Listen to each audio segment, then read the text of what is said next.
the rising, the one my granddad fought. He didn't talk about that bloodshed that his revolution sought. He just wanted to forget it and to move on with his life and take up the plough and hay fork and to put away his knife. To put away the hatred and to put it in the past and to put it past those people putting Paddy last. So in 2016 the people must decide how best to honour heroes from the rising tide. And I wonder what they tell us, those fallen Fenian blokes, if we could channel them through clairvoyant Bernie Stokes. Would Pádraig Pearse the poet preach the prattle that's paraded about our sovereign subjugation since the IMF invaded?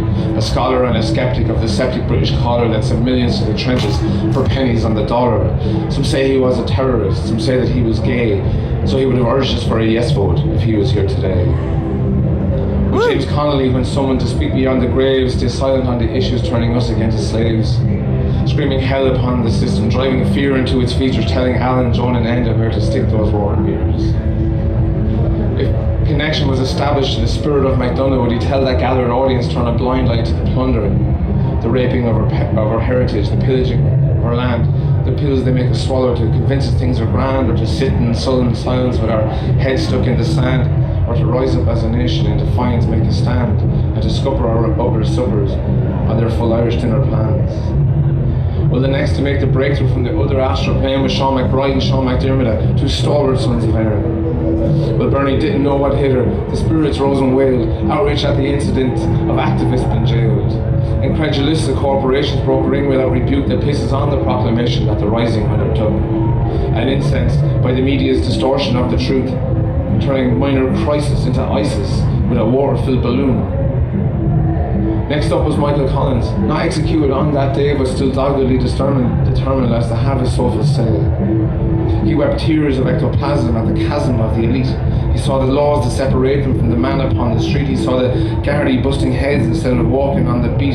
He heard the lies of politicians of corruption and deceit, and their spinners spinning spam to spin you back into your seat, and the coverage is cowardly on the likes of RTE. And did we lie down and take it when they stopped us being free?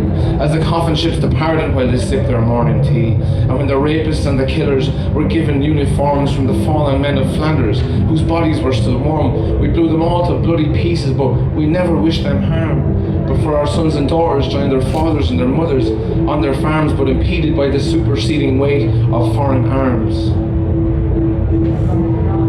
Well, the ghosts of 1916 lads, their words would leave us reeling. As Bernie Stokes possessed now, she was floating on the ceiling, and her head had spun around at least 600 degrees as the leaders of the rising saw a country on its knees, where the greed like influenza infiltrated like disease. And all her artists, all her poets, all too busy saying, please sir, can we have some more to finish our degrees? And please sir, just a bit less of these inequalities. For in 100 years from now, our grandkids will look back upon the men and women who tried to take this country back, and their pictures won't be put on stamps or sculpted out of stone. Their faces look you in the mirror every time you stand alone. Of the ordinary people, with the extraordinary dreams, the day the rising of the water capsized the war machines. Thank you.